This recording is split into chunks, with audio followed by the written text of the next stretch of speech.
Programme में आपको एक दफ़ा फिर खुशामदीद कहेंगे। और ब्रेक पे जाने से पहले हमारी गुफ्तगू जारी थी, रूहानी मसाइल के हवाले से हम गुफ्तगू कर रहे थे। और ये भी हमारा जो सेगमेंट है दूसरा आज के रोज़ जो होता है ये बड़ा मुनफरिद है। जिस्मानी बीमारियों के हवाले से हमने काफ़ी मौज़ूआत ऐसे हैं जिसके ऊपर हम बात करते हैं। और आजकल कोशिश कर रहे हैं कि जो आपके नफ्सियाती मसाइल हैं इसके ऊपर गुफ्तगू की जाए। और शायद कोई ऐसा शख्स हो जिसके साथ कोई रूहानी मसला, नफ्सियाती, माफ़ कीजिएगा, नफ्सियाती मसला ना हो। जैसे हर बीमारी के लिए डॉक्टर से रुजू किया जाता है, नफ्सियाती मसाइल के लिए डॉक्टर से रुजू नहीं किया जाता। और उसकी बड़ी वजह यह है कि हमारे यहाँ उसको बहुत मायूब समझा जाता है। और हम ये कोशिश कर रहे हैं कि लोगों में ये शऊर उजागर किया जाए कि जिस तरह आप किसी भी जिस्मानी मसले के लिए डॉक्टर से रुजू करते हैं, नफ्सियाती मसाइल के लिए भी डॉक्टर से ज़रूर रुजू कीजिए। और वो क्या क्या बीमारियां हैं इसके हवाले से हम बड़ी तफसील से गुफ्तगू कर चुके हैं। और कोशिश करते हैं कि जो बहुत सारे ऐसे मामलात हैं जो शायद लोगों की समझ में नहीं है, जब उनके बारे में यहाँ बात होती है तो उनको इस चीज़ का इदराक होता है कि शायद ये मामला या मसला हमारे साथ भी कहीं ना कहीं है। तो बहरहाल इसको समझने की कोशिश कीजिए, बड़ा अहम मामला और मौजू है। मौजूद मेहमान जनाब डॉक्टर शफीक यासीन हफ्तावार हमारे साथ आज ही के रोज़ इस प्रोग्राम में मौजूद होते हैं। और डॉक्टर शफीक यासीन का तारुफ ये है कि आप एक माहिर नफ्सियात हैं और न सिर्फ पाकिस्तान में बल्कि पाकिस्तान से बाहर मुख्तलिफ़ ममालिक में अपनी खिदमत जो है वो सर अंजाम दे चुके हैं। और कराची में एक शफीक यासीन हॉस्पिटल है जिसके आप रूह रवां हैं और वहाँ पे मुख्तलिफ़ नफ्सियाती अमराज का इलाज किया जाता है। और ख़ास तौर पे ऐसे मरीज़ जो कि नशे के आदी हैं उनके ऊपर भी आप काम कर रहे हैं। मुख्तलिफ़ किताबें आप तहरीर कर चुके हैं इंसान की नफ्सियात के हवाले से। और क्योंकि वो अंग्रेज़ी में तहरीर की गई हैं तो उसका उर्दू तर्जुमा भी उसका करवाया जा रहा है और ये सिलसिला आपका जारी है। डॉक्टर शफीक यासीन यहाँ पे मौजूद है, उनको खुशामदीद कहता हूँ। Thank you so very much doctor साहब, आपने प्रोग्राम में हमें वक्त दिया। डॉक्टर साहब बहुत सारे सवालात मौसूल हो रहे हैं और अब अच्छी बात यह है कि लोग जानना चाहते हैं इसके बारे में कि जो मुख्तलिफ़ बीमारियों का हम यहाँ पे तस्करा करते हैं, OCDs के बारे में हमने बताया कि क्या है और इस तरह दीगर बीमारियों के बारे में बात हुई। एक सवाल आया वो ये कि एक साहब हैं, वो जानना चाहते हैं कि नशे की आदत तो उनकी ख़त्म हो गई, तब उसके बाद बहुत सारी चीज़ें ऐसी होना शुरू हो गई हैं जो हेलुसिनेशन का प्रॉब्लम है, इस तरह और दीगर प्रॉब्लम, उनको कभी कभार ये चीज़ें इसका सामना करना पड़ता है। कहते हैं दो कि मैं अब सारी चीज़ों को तर्क कर चुका हूँ बट स्टिल अभी कहीं ना कहीं मुझे उसके साइड इफ़ेक्ट्स जो है वो नज़र आते हैं। ऐसे मरीज़ों का भी क्या इलाज हो सकता है और क्या थेरेपीज़ के ज़रिए इसको ठीक किया जा सकता है? मैं चाहूँगा ज़रा इसका जवाब। बिल्कुल यार, एक्चुअली ये बहुत ही कॉमन है, ये कॉमन नहीं है कि नशा चाहे वो अल्कोहल का हो या ड्रग्स का हो, उसके साथ ड्रग इंड्यूस साइकोसिस, जब पेशेंट नशा लेना छोड़ भी दे, सपोज उसने चरस ली है और कैनबिस ले रहा है, उसके बाद उसे छोड़ दी, तो गुस्सा, emotional issues, ups and downs, अचानक से गुस्सा आ जाना या एंजाइटी में चले आना या पैरानॉइड हो जाना कि मैं उस पर भरोसा नहीं कर रहा, मेरे खिलाफ है, मेरा दुश्मन है। और इसी तरह के डिल्यूजन्स जो हैं वो बड़े कॉमन हैं। अल्कोहल हेलुसिनोसिस भी एक टर्म है जिसमें ये होता है कि अल्कोहल नहीं भी ले रहे और आप अल्कोहल छोड़ चुके हैं लेकिन इसके इफ़ेक्ट्स बाद में रहते हैं। उसकी वजह ये है ना कि ड्रग्स क्या करता है कि न्यूरो केमिकल इम्बैलेंस कॉज करता है ब्रेन में, न्यूरो ट्रांसमिटर्स जो हैं उसकी बैलेंस को आउट करता है और उस वजह से जो है इमोशनल, परसेप्चुअल और थॉट प्रोसेसेस इम्बैलेंस होते हैं या नॉर्मल नहीं रहते। जो चीज़ें हम देख रहे हैं, जो चीज़ हम सुन रहे हैं, जो चीज़ हम महसूस कर रहे हैं, जो चीज़ हम सोच रहे हैं, वो रियलिटी बेस्ड नहीं होती कई दफ़ा और उसकी वजह से उनके बिहेवियर पे इफ़ेक्ट्स आते हैं। तो होता ये है कि ये पेशेंट्स अगर नशा छोड़ भी दें तो ये प्रॉब्लम रहता है और उसके लिए अलग इलाज की ज़रूरत होती है। ठीक है, बिल्कुल ठीक है। तो इसका इलाज बिल्कुल मुमकिन है और ये ज़रूर करवाएं। ऐसे लोग जो ये समझते हैं कि उनके साथ कोई प्रॉब्लम थी पास्ट में, अगर किसी एडिक्शन का शिकार थे, तो इसको ओवरकम करने के लिए, इसको ख़त्म करने के लिए भी आप ज़रूर साइकियाट्रिस्ट से रब्ता कर सकते हैं। डॉक्टर साहब, अब जैसे बात हो रही है नशे का, ड्रग अब्यूज़ बहुत तेज़ी से बढ़ता चला जा रहा है और इसकी वजह से फिर बहुत सारे और दीगर प्रॉब्लम्स होते हैं। क्या आप उनको किस तरह ट्रीट करते हैं? मैं चाहूँगा ज़रा केस स्टडी के ऊपर अब बात हो जाए। अभी रिसेंट टाइम्स में ख़ास तौर पे यंगस्टर्स, जैसे आपने मुझे बताया कि बहुत ज़्यादा इसका शिकार हो रहे हैं। क्यों? अब ये तो ज़ाहिर है कि सब समझते हैं कि उसकी टेंडेंसी में इसलिए इजाफा हो गया है क्योंकि वो लैक ऑफ कम्युनिकेशन या इस तरह के मामलात हैं, पेरेंट्स के साथ इंटरेक्शन ज़्यादा नहीं है, लाइफ बहुत बिजी हो गई है, बहुत ज़्यादा हम ऑक्यूपाइड हैं। कैसे इसको कम किया जा सकता है और आप क्या समझते हैं? कि बहुत सारे पेरेंट्स चाहते भी हैं अगर उनके बच्चे इस तरफ आएँ, बट वो नहीं लेकर आ सकते। कैसे उनकी काउंसलिंग की जाती है, कैसे उनसे रब्ता किया जा सकता है? मैं चाहूँगा ज़रा इसके बारे में थोड़ी सी बात हो। देखिए, पहली चीज़ तो prevention is better than cure, और ये बात तो है कि अगर आपने जो थोड़ा सा टच किया इस पॉइंट पे जी कि जी। अगर पेरेंट्स शुरू से ही अपने बच्चों पे तवज्जो दें, उनकी नज़र रखें, उनका ख्याल रखें, उनके एनवायरनमेंट को देखें, उनको बिल्कुल सही गाइड करें, तो ये चांसेस कम हो जाते हैं कि वो नशा करेंगे। राइट। अवेलेबिलिटी ड्रग्स की बहुत बढ़ती जा रही है स्कूल्स में और यूनिवर्सिटीज़ और कॉलेजेस में, वो भी एक रीज़न है। लेकिन आई थिंक अगर अंदर से बच्चा मुतमईन है और अच्छे डगर पे चल रहा है, रास्तों पे चल रहा है, मॉरल एथिकल वैल्यूज़ उसकी हैं और राइट। माँ बाप ने उसको अच्छी टीचिंग्स दी हैं, तो फिर चांसेस हैं कि अगर उसके पास अवेलेबिलिटी हो भी तो ख़ुद को रोकेगा और इस तरफ नहीं उसका रुझान होगा। मैं ठीक। तो एक तो ये, दूसरा वल्नरेबल बच्चे जो होते हैं, जो कि बहुत फ्रस्ट्रेशन का शिकार होते हैं, एंजाइटी का शिकार होते हैं, उनको ये लगता है उनको प्यार पूरा मिला नहीं है, वक्त नहीं दिया गया, और आजकल के बच्चों में फिर पेशेंस की कमी भी है, रेजिलियंस की कमी भी है। तो होता ये है कि बर्दाश्त कम है और बहुत जल्दी फ्रस्ट्रेट हो जाना, और उसकी वजह से छोटा सा प्रेशर भी उसको, चाहे वो एकेडमिक आ रहा हो, पढ़ाई के हवाले से आ रहा हो या कोई सोशल इश्यूज आ रहे हों, तो वो एक एस्केप या ऐसा रास्ता चुन लेते हैं जो कि गलत है, जो इनिशियली तो उनको शायद छोटी सी खुशी देगा, ठीक है। लेकिन लॉन्ग टर्म में जो है उसके नुकसानात जो है उसको बर्दाश्त करना आसान नहीं है, उनके लिए भी, उनके वालिदैन के लिए भी। तो ये बड़ा सोच समझ के करना चाहिए, इस तरफ पहला कदम उठाना ही नहीं चाहिए। ठीक है। कि एक दफ़ा आप इस रास्ते पे चले आते हैं तो फिर छोटे नशे से बड़े नशे पे और बड़े नशे पे, तो इसके इफ़ेक्ट्स बहुत ही डेंजरस हैं, जिस पे हम बहुत दफ़ा बात कर चुके हैं। एग्जैक्टली, बिल्कुल ऐसा ही है। तो ये जो है ना, डेफिनेटली बहुत ही प्रॉब्लमेटिक है, ये सोचते हुए कि हमारे कल्चर में, हमारे मज़हब के होते हुए ऐसे मुल्क में जहाँ पर हम परवरिश, क्योंकि मैं बाहर से आया था तो मैं सोच रहा था कि ऑस्ट्रेलिया में या इंग्लैंड, आयरलैंड में तो मैं सोच सकता था कि अल्कोहल बहुत कॉमन है और नशा वहाँ पे ख़ास तौर पे एम्फेटामिन बहुत कॉमन हो गया है। लेकिन मैं जब यहाँ वापस आया तो मैं ये नहीं सोच सकता था कि इतनी हद तक यहाँ पे नशा जो है वो फैला हुआ है। जब मैं पेशेंट्स देखता हूँ यंग एज में बच्चों को, तो मुझे बहुत दुख होता है। और मसला यही है कि उनको लाया जाता है, कई दफ़ा पेरेंट्स चाहते हैं कि अब वो नशा छोड़ दें, वो खुद मोटिवेटेड नहीं होते। अगर वो खुद नहीं चाहते हैं नशा छोड़ना, तो फिर ये बड़ा मुश्किल हो जाता है, इसलिए कि आप विड्रॉल्स तो ट्रीट कर लेते हैं, डिटॉक्स कर देते हैं, ताकि वो उसके बगैर रह सकें। फ़िज़िकल तलब जो है वो ख़त्म हो जाती है, साइकोलॉजिकल तलब रहती है, मतलब उनको दिल चाहता है कि यार वो एंजॉय करता था। और होता यही कि जब वो डिस्चार्ज होते हैं और फिर उन्हीं दोस्तों में चले आते हैं और कभी ना कभी कांटेक्ट में आते हैं, तो फिर वो एक दो दफ़ा ऑफ़र, कोई ना कोई ऐसा वीक पॉइंट होता है जहाँ पे वो एक या दो दफ़ा वापस शुरू करते हैं नशा, और फिर वो स्लाइडिंग स्लोप है कि वो ये बड़े से बड़े नशे की तरफ चले आते हैं वापस। तो रिलैप्स होते हैं, बहुत कॉमन है। ठीक है। बहुत कॉमन। डॉक्टर साहब, कॉलर हैं हमारे रेगुलर कॉलर याहिया, उनको शामिल करते हैं, याहिया को वेलकम करते हैं। Yahya, thank you so very much for calling, बहुत शुक्रिया। अस्सलाम वालेकुम डॉक्टर साहब, कैसे हैं? वालेकुम अस्सलाम जी, याहिया फरमाइए।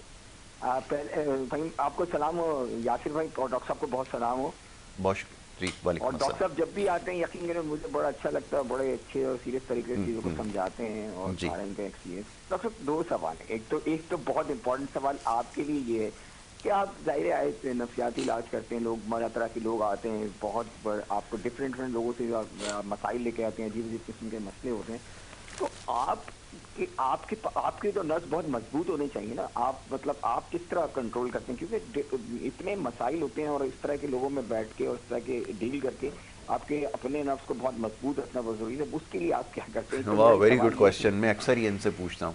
या दूसरा सवाल यासिर भाई, जो एक सवाल ये जो बच्चों के हवाले से बात हो रही ना, देखिए जो बिहेवियरल चेंजेस है ना, जब कोई आदमी नशा करता है तो उसके एक्टिविटीज में फर्क हो जाता है, उसको पैसों की ज्यादा जरूरत होती है। तो ये डॉक्टर साहब कितना जरूरी है कि बच्चों पे नजर रखना, और अगर कोई एबनॉर्मल बिहेवियर हो रहे हैं तो अगर हम इनिशियल लेवल पे नहीं नोट करते तो उसके क्या असरात होते हैं? और यासिर भाई एक प्रोग्राम डॉक्टर साहब से ये जरूर करवाइएगा, क्योंकि बहुत आजकल ये नफाती मसला है, the gap between the parents and the yes kids ये यस हो यस, गया है कि बिल्कुल बिल्कुल बिल्कुल वो इतना बिल्कुल, ज्यादा आपने गैप हो सही गया कहा। कि जनरेशन गैप की वजह से हम रह रहे होते 65 के जमाने, बच्चे आज के जमाने, तो हम जब तक उनके शूज में नहीं जाते ना तो हमें अंडरस्टैंड करने में आसानी नहीं होती। बिल्कुल ठीक है, बिल्कुल थैंक ठीक यू है। So much. बहुत बहुत अच्छा पॉइंट आपने रेज़ किया। दो चीज़ों की आपने निशान देखी। एक के ऊपर तो हमने जैसे आज गुफ्तगू के आगाज़ में भी बात की थी, थोड़ी देर पहले ही इसके ऊपर बात हुई है। And the first one is कि how do you manage yourself every time आपके सामने बहुत सारे केसेस आते हैं, बहुत सारे लोगों को हैंडल करना, बहुत सारे लोगों की बातों को एब्जॉर्ब करना, फिर उनको ट्रीटमेंट बताना, ये सब कुछ करना, फिर आपकी रेजिलियंस कैसे बढ़ जाती है, क्योंकि ये तो बड़ा स्ट्रेसफुल जॉब है। तो डॉक्टर्स अपने आप को कैसे मेंटेन रख सकते हैं? शायद इसमें कहीं ना कहीं हमारे लिए भी मैसेज हो कि हम कैसे चैलेंजेस को फेस करें और कैसे इनको बर्दाश्त करें। प्लीज़। थैंक्स या इट्स अ कॉम्प्लीमेंट आपने जो कहा। पहले तो शुक्रिया, आप रेगुलरली कॉल करते हैं, अच्छे अच्छे सवाल पूछते हैं। दूसरा ये कि मुझे कभी लगा ही नहीं कि मैं काम कर रहा हूँ। इसकी वजह ये है कि मैं पैशनेट था, इस प्रोफेशन में आना चाहता था। बचपन से ही मेरे फादर साइकाइट्रिस्ट थे, मैंने पेशेंट्स देखे। एक एम्पैथी डेवलप होती है कि आप चाहते हैं कि इन पेशेंट्स के लिए कुछ करें जो शायद उनके अपने रिश्तेदार या प्यार करने वाले ही उनको नहीं समझ पाते। तो मैं ये कहना ये चाह रहा हूँ कि जब मैं वक्त देता हूँ उनको और रात का वक्त आता है तो मैं थक ज़रूर जाता हूँ, इसमें कोई शक नहीं है। लेकिन मैं कभी फ्रस्ट्रेट नहीं हुआ इस प्रोफेशन से आज तक, कभी फ्रस्ट्रेट नहीं। और शायद यही वजह है कि आज तक मैं आराम से ये काम करता जा रहा हूँ और कभी मुझे ये नहीं महसूस हुआ कि मुझे किसी प्रोफेशन की तरफ जाना चाहिए और या एक बड़ा ब्रेक लेना चाहिए, रिटायरमेंट का सोचना चाहिए। हाँ, ये है कि मैं जब थक जाता हूँ तो ब्रेक्स रेगुलरली लेता हूँ। हर 2-3-4 महीने के बाद मैं ओवरसीज़ चले आता हूँ या छोटी ब्रेक ले लेता हूँ, जब मुझे लगता है कि अब मैं शायद वो नहीं दे सकूँगा अपने पेशेंट्स को जो मुझे देना चाहिए, जो परफॉर्मेंस मेरी है उस वो थोड़ी मुतासर हो रही है, तो मैं अपने लिए एक ब्रेक लेता हूँ। वो अपने लिए भी होता है, अपने पेशेंट्स के लिए भी होता है, इसलिए कि या तो आप उनको अच्छा ट्रीटमेंट दें, दिल से पैशनेट हो के काम करें, या फिर आप खुद एक ब्रेक ले लें अपनी मेंटल हेल्थ के लिए। बिल्कुल ठीक ये है। मैं रेगुलरली करता हूँ। Break is very important. और यही अगला सवाल भी है कि हम जो हमारी स्ट्रेसफुल लाइफ है और लाइव कॉलर भी है, तो ये भी एक स्ट्रेस है, बट हमारे लिए तो बड़ी मोटिवेशन है कॉलर जो है हमारे। जी अस्सलाम वालेकुम। वालेकुम अस्सलाम, रियाज खान बोल रहा हूँ, मॉडल कॉलोनी जी कराची जी से। रियाज खान फरमाइए, क्या पूछना चाहेंगे? यासिर भाई, पहले तो आपके चैनल के तौर से मैं एक रिक्वेस्ट करना चाहता हूँ कि 21 कराची की आवाज़ है। बिल्कुल। और कराची के लोगों से मेरी ये रिक्वेस्ट है कि सालन आज जुम्मतुल मुबारक है और कल सैटरडे संडे फिर प्रोग्राम नहीं होगा, तो इसलिए आज मैं कराची की आवाम से ये रिक्वेस्ट है कि बराए करम वो साले 9 की खुशी में जो है वो हवाई फायरिंग से इज्तनाब करें। बहुत अच्छी बात है। ये जो फायर जाते हैं ऊपर, ये ऊपर ही नहीं रहते, ये 400 किलोमीटर की रफ्तार से वापस आ रहे होते हैं और किसी को भी लग सकते हैं। तो मेरी लोगों से भी ये रिक्वेस्ट है बिल्कुल ठीक कि है। वो बराए करम रात को 11:15 बजे से कोशिश करें कि 11:30 बजे के बाद घर से बाहर ही ना निकले बहुत और अच्छी ना बात है। बच्चों को बाहर निकलने दें। बहुत अच्छी बात। आपको आना बहुत बहुत शुक्रिया। और बहुत दूसरा शुक्रिया ये कि रियाज खान, डॉक्टर साहब, बड़ी अच्छी बात आपने की है। इसके ऊपर भी ज़रूर मैं बात करूँगा प्रोग्राम के आखिर में, ज़रूर इसके बात करूँगा कि साल 9 के आगाज़ पे, क्योंकि आज मैं बिल्कुल सही कहा कि आज आखिरी प्रोग्राम होगा और उसके बाद फिर मंडे से फिर नए साल की तरफ जाएंगे। तो पहले इसको कंक्लूड कर लेते हैं, फिर आखिर में मैं इसके ऊपर ज़रूर मैसेज दूंगा और डॉक्टर साहब से भी मैं इसके ऊपर एक ज़रूर मैसेज लूँगा। जी डॉक्टर साहब, ब्रेक की बात हो रही थी। बहुत ज़्यादा स्ट्रेस बढ़ गया, बट वो फाइनेंशियल चैलेंजेस इतने हो गए हैं, शायद इतने नहीं हो जितने अपने ऊपर हावी करनी है। मुश्किलात परेशानी सब जगह होती हैं, हर जगह मैं देखता हूँ लोगों को। ये जो मॉनेटरी सिचुएशन है ये इतनी अच्छी नहीं है, but still they manage to take a break. हम लोग क्यों नहीं ले पाते? क्यों हमने अब तक ये सोच रखा है? क्या ये भी कोई नफ्सियात से जुड़ा मामला है कि हम सोचते हैं कि अगर हम अपने काम से हट जाएंगे तो कोलैप्स कर जाएंगे या पता नहीं क्या होगा? ये फियर जो है इसको कैसे ओवरकम किया जाए प्लीज़? देखिए, मैं तो चिड़ियों को और परिंदों को देखता हूँ और उनमें ये फियर कभी नहीं होता कि कल सुबह उठेंगे तो उनको दाना नहीं मिलेगा क्या या अच्छी उनको बात रिस्क नहीं मिलेगा। और हमें शायद ये अल्लाह ताला ने बाकी मखलूक जो बनाई है शायद इसीलिए बनाई है कि हम उनसे सीखें। बिल्कुल। तो बात है कि बेसिक नेसेसिटी एक इंसान की जो है बहुत लिमिटेड है। जी। हम शायद उस लिमिट से बहुत आगे का सोचते हैं और यहाँ पे आके हम इनसिक्योरिटीज़ में आ जाते हैं। बिल्कुल। कि हमें इतना बैंक बैलेंस चाहिए, ये होना चाहिए तो हम सेफ़ हैं, और शायद उसकी लिमिट भी नहीं है कोई। जितना ज़्यादा वो जमा करते हैं, सेव करते हैं, उससे ज़्यादा उनको होता है कि अब और इतना होना चाहिए। Yes. तब हम फील करेंगे कि हम सेफ़ हैं। बेसिकली तो आई थिंक रिस्क अल्लाह ताला ने हर एक का लिखा हुआ है। बिल्कुल ठीक है। और इसका ये ईमान है हमारा। और अगर आई थिंक ईमान को देखते हुए और नफ्सियात को मर्ज किया जाए तो ये बड़ा ही इजी है कि अगर हम इस बात पे ही भरोसा कर लें तो हमें इतना इनसिक्योर होने की ज़रूरत नहीं है अपने रिस्क के हवाले से। अगर आपके पास एक छत है, एक जगह है जहाँ पर आराम से गुजार सकते हैं रात, और आपके पास 3 वक्त का खाना पीना है और बेसिक नेसेसिटीज़ आपकी, आपके बच्चों की, वाइफ की पूरी हो रही हैं, फैमिली की पूरी हो रही हैं, तो I think this is what we all need. और मेरा नहीं ख्याल कि ब्रेक का मतलब ओवरसीज ट्रिप्स ही हैं।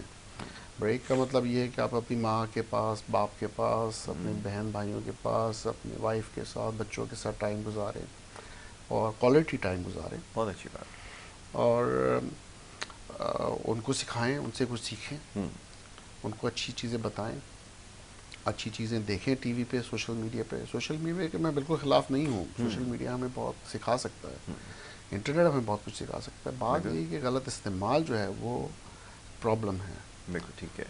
इंटरनेट किसी तरह से कोई प्रॉब्लम नहीं है, उसमें जो नॉलेज है वो बहुत ज़्यादा है। तो वो ब्रेक जो है वो आप उसको बहुत तरह से यूटिलाइज़ कर सकते हैं, इवन अपने कैरियर के हवाले से। मुझे ये अच्छा लगता है कि मैं जब ब्रेक लेता हूँ, और इवन मैं ओवरसीज जाता हूँ तो मैं अच्छे कैफ़ेटेरिया में जाके कॉफ़ी पीते हुए अपने ही प्रोफेशन के हवाले से कुछ पढ़ रहा होता हूँ या फिर सीख रहा होता हूँ।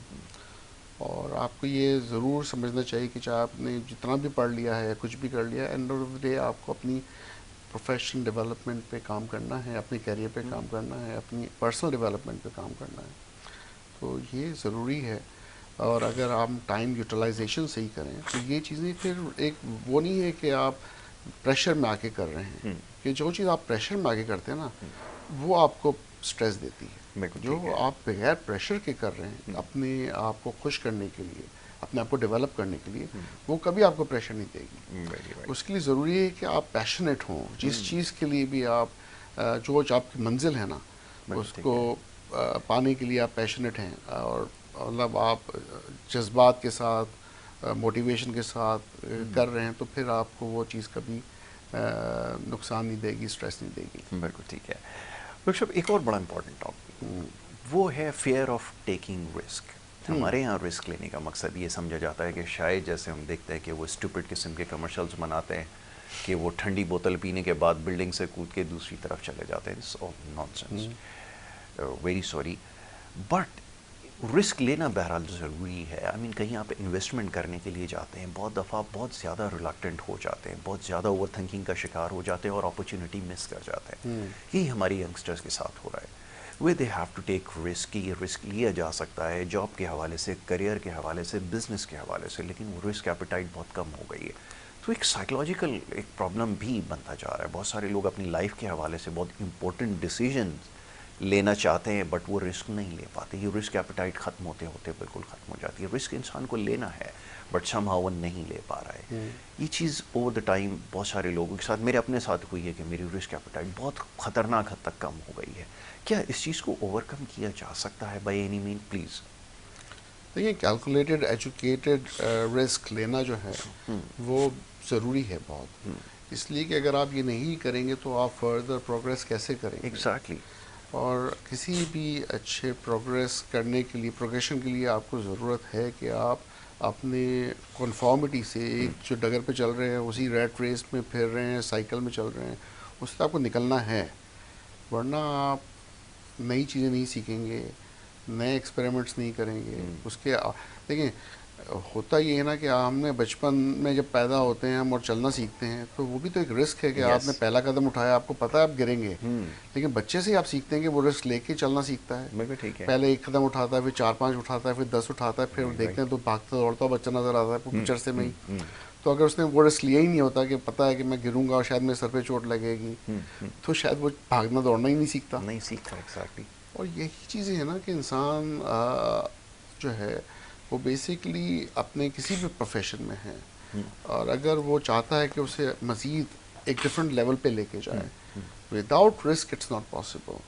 बिल्कुल ठीक है। एक नॉर्मल प्रमोशन या प्रोग्रेशन तो आपको नज़र आएगा, लेकिन आप बड़ा जंप नहीं लेंगे जब तक आप एक रिस्क ना लें। ठीक चाहे है। वो किसी बिजनेस में हो, इन्वेस्टमेंट में हो, किसी प्रोजेक्ट में हो, किसी भी रिसर्च में हो, तो बात यही है ना कि आपको रिस्क लेना बहुत ज़रूरी है, मैं समझता हूँ। और मैं आपको देखता हूँ आपने जो रिस्क लिया, मुझे स्टिल रिमेंबर, मैं चाहूँगा लोगों के साथ भी पता चले कि आपके पास यहाँ बड़ी अच्छी अपॉर्चुनिटी थी, बट आपने रिस्क लिया, यहाँ से गए आयरलैंड, और फिर वो सारा जो प्रोसेस रहा लर्निंग का, बहुत मुश्किल उसमें था, बट स्टिल वो आपने उसको अचीव किया। मैं चाहूँगा ज़रा उसको थोड़ा सा ज़रूर बताएं ताकि यंगस्टर्स हैं उनको थोड़ी सी मोटिवेशन ज़रूर मिले। कॉलर को शामिल करते जाते हैं। जी अस्सलाम वालेकुम।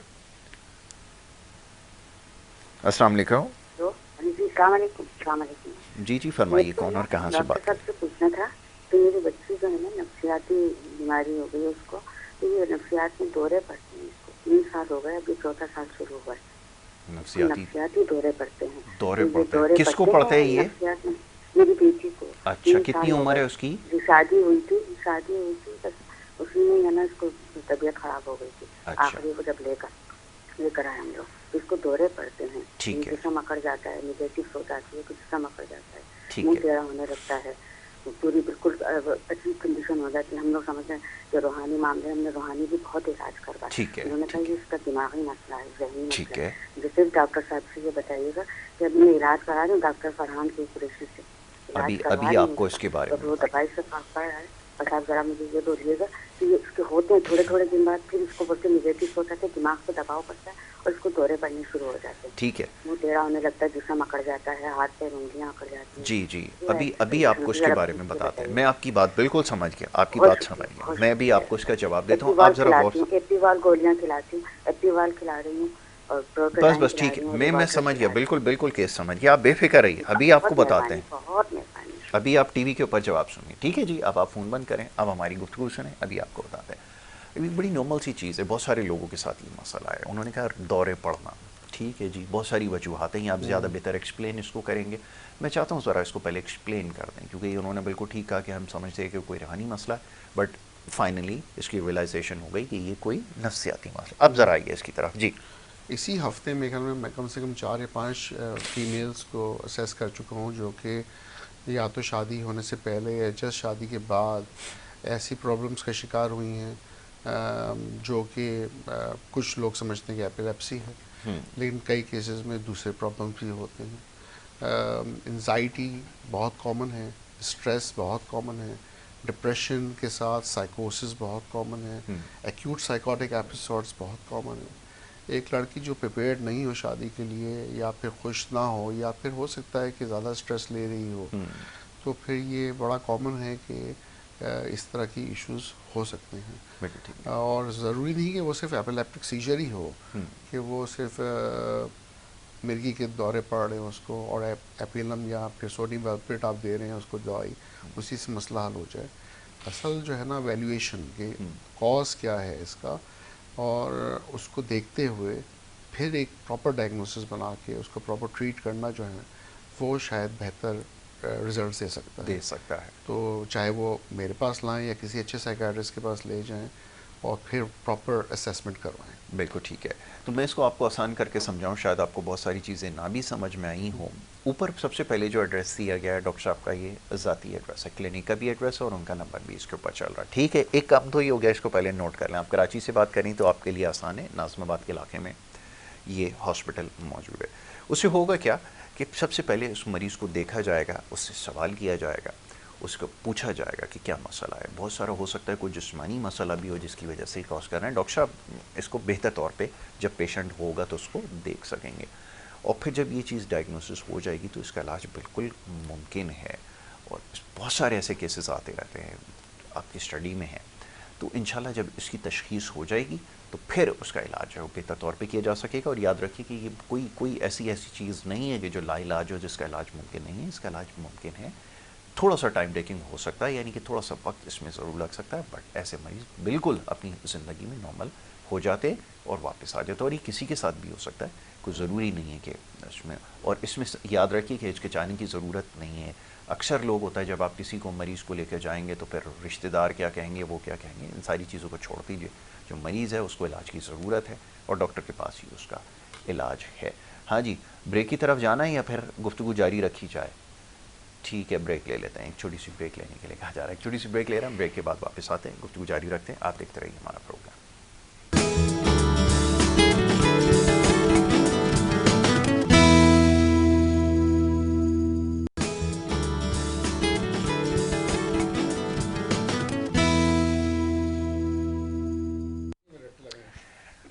प्रोग्राम एक दफ़ा फिर आपको खुशामदीद कहेंगे। और ब्रेक पे जाने से पहले डॉक्टर शफीक यासीन से गुफ्तगू हो रही थी मुख्तलिफ मसाइल के हवाले से। नफ्सियात की बीमारियों के हवाले से हम बात कर रहे थे कि कैसे इसको समझा जाए कि वाक़ई में नफ्सियाती मसला है और उसको डॉक्टर ही एक हल कर सकता है।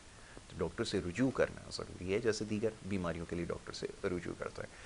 तो डॉक्टर साहब, ब्रेक पे जाने से पहले हम बात कर रहे थे थोड़ी सी मोटिवेशन के हवाले से। मोटिवेशन बड़ी ज़रूरी है आज, क्योंकि साल का आखिरी प्रोग्राम है और मोटिवेशन चाहिए इस वक्त नौजवानों को। ख़ास तौर पर मैंने रिस्क की बात की, आपने एक रिस्क लिया जिसके बाद आपने सब कुछ अचीव किया।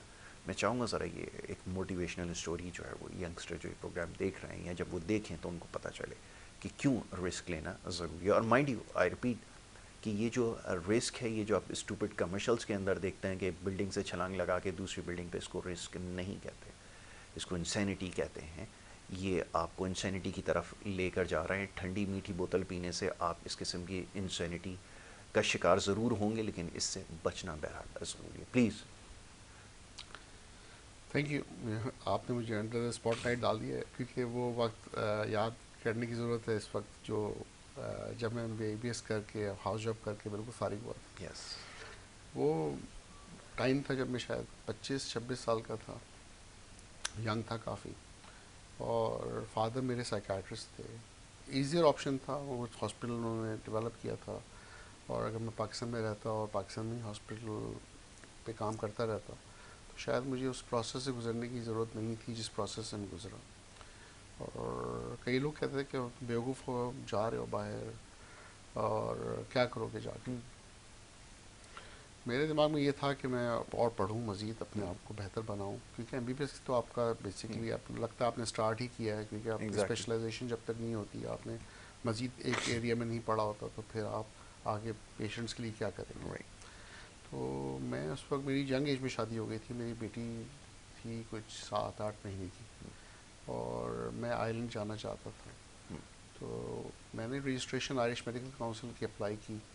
और मुझे याद है कि ये 12 फरवरी की बात है 1996। मैं चला गया आइलैंड। जब मैं उतरा हूँ मैं एयरपोर्ट पे ना, तो उस वक्त मेरी रजिस्ट्रेशन नहीं हुई थी आयरिश मेडिकल काउंसिल की। मतलब मैं रजिस्टर्ड नहीं था एज अ डॉक्टर, वहाँ काम करने के काबिल नहीं था, अभी तक पूरे पेपर वर्क पूरे नहीं हुए थे, और ना ही मेरे पास कोई जॉब थी, ना मैं आइलैंड में किसी को जानता था। बिल्कुल ठीक है। और जब मैं एयरपोर्ट पर उतरा तो मुझे नहीं पता था कि आगे कहाँ जाना है, क्या करना है। मेरे हाथ में एक लिमिटेड कुछ पैसे थे और मैं वाइफ और बेटी के साथ ही चला गया। लोग कहते हैं कि तुम क्या करोगे वहाँ जाके? मैं देखेंगे, अल्लाह मालिक है, जब जाएंगे तो आगे कुछ ना कुछ रास्ता निकलेगा। मुझे याद है मैंने टैक्सी ली तो उस वक्त क्योंकि विंटर का टाइम था, बहुत ज़बरदस्त हवा चल रही थी। मैं छतरी लेके गया था प्रिपेयर्ड होके कि वहाँ सर्दी होगी, बारिश वारिश थी। मैंने छतरी खोली, मुझे याद है एक हाथ में सूटकेस और एक हाथ में छतरी। और जब आप टैक्सी की तरफ जा रहे हैं, इतनी तेज़ हवा चली कि छतरी आपके हाथ से उड़ गई और सीधी जाके पेड़ पर लटक गई। तो आपकी छतरी तो पहले ही चले गई आपके हाथ से। खैर, वहाँ से मुझे पता नहीं था, क्योंकि इंटरनेट का ज़माना नहीं था। वहाँ से एयरपोर्ट से मैंने कॉल की। जो सबसे सस्ता तरीन होटल मुझे मिला वो 90 पाउंड्स उस वक्त चार्ज कर रहे थे। हारकोर्ट होटल नाम था, साउथ सर्कुलर रोड पे।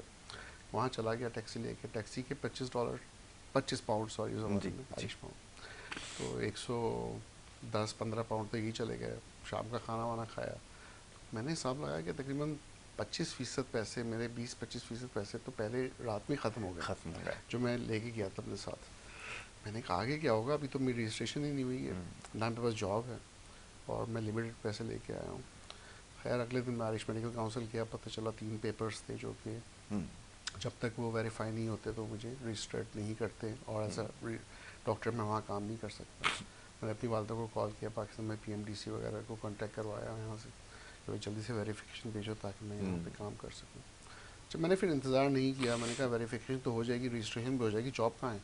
तो मैंने एक सादा पेपर लिया, इसी तरह का A4 जैसे ये पड़ा हुआ है, बिल्कुल सादा। इस पर हैंड राइटिंग से मैंने एक लेटर बनाया और हॉस्पिटल का नाम नहीं लिखा, सिर्फ एक पेपर पे एप्लीकेशन में बेसिकली उर्दू में लिखा कि मैं MBBS करके ताज़ा डॉक्टर, अभी नया आइलैंड आया हूँ, मेरे पास कोई तजर्बा नहीं है, मैं यहाँ पर चाहता हूँ कि काम करूँ, चाहे आप मुझे पेड जॉब दें या अनपेड जॉब दें, मुझे किसी तरह की भी जॉब कबूल है, मुझे आप प्लीज़ जॉब के लिए इंटरव्यू के लिए बुलाएं। मैं अगले दिन आयरिश मेडिकल काउंसिल गया, मैंने कहा यहाँ कितने हॉस्पिटल्स हैं साइकेट्रिक, तो उन्होंने 44 या 45 हॉस्पिटल्स थे पूरे जिनके पास लिस्ट थी, उनके पास एड्रेसेस के साथ। मैंने कहा प्लीज़ आप मुझे वो प्रिंट करके दे दें लिस्ट जो आपके पास है। तो वो मैंने उनसे प्रिंट ले लिया। अच्छा, उसमें फिर मैंने हर हॉस्पिटल का अलग अलग नाम, वो जो मैंने ब्लैंक छोड़ा था पहले, तो मैंने फ़ोटोकॉपी कराई अपने लेटर की, वो 45-50 के करीब मैंने फ़ोटोकॉपी करवा ली। ठीक है। और फिर उसके साथ हर हॉस्पिटल का नाम लिख के डायरेक्टर को 45 पोस्ट कर दिया लेटर्स के, हर हॉस्पिटल में पोस्ट कर दो, कहीं से कोई ना कोई जवाब आ जाएगा।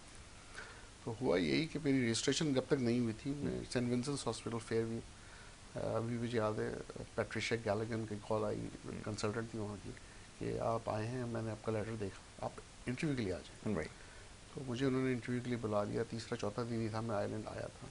अच्छा, उसके बीच में ये हुआ कि वो जो महंगा होटल था वहाँ से मैं एक B&B जो सस्ता 20-25 पाउंड का था उसमें मूव हो गया। मैंने कहा चलो यार ये 90 पाउंड से तो बेहतर है, कम से कम सस्ते में आ for the sake of saving money. ठीक हो गया, राइट डिसीजन। वहाँ से फिर उसके बाद मैंने जी इंटरव्यू दिया। इंटरव्यू मैंने कहा देखिए आई एम हियर, तो कहें क्यों आप साइकेट्री में क्यों काम करना चाहते हैं। तो मैंने कहा देखिए वजह ये है कि मेरे फादर साइकेट्रिस्ट थे, मैं एक दफ़ा अपने फादर के क्लिनिक में बैठा था और एक औरत को लेके आया गया और यही एग्जैक्ट स्टोरी मैंने उनको उस वक्त बताई थी कि उसको 2 लोगों ने पकड़ा हुआ था, एक भाई था उसका और एक हस्बैंड था, उसको पकड़ के खींच के लेकर आए अंदर कमरे में ना। तो वो बात है उस वक्त में शायद 7वीं-8वीं क्लास में था और अपने फादर के क्लिनिक में था। तो वो बहुत ही ज़्यादा खौफ का शिकार थी औरत, अपने आप को नोच रही थी और अपने मुंह में अंदर हाथ डाल के ज़बान से स्क्रैच कर रही थी ज़बान को, कह रही थी चिल्ला चिल्ला के कि मेरे पूरे जिस्म पे कॉकरोचेस चल रहे हैं और मेरे मुंह के अंदर भी कॉकरोचेस जा रहे हैं।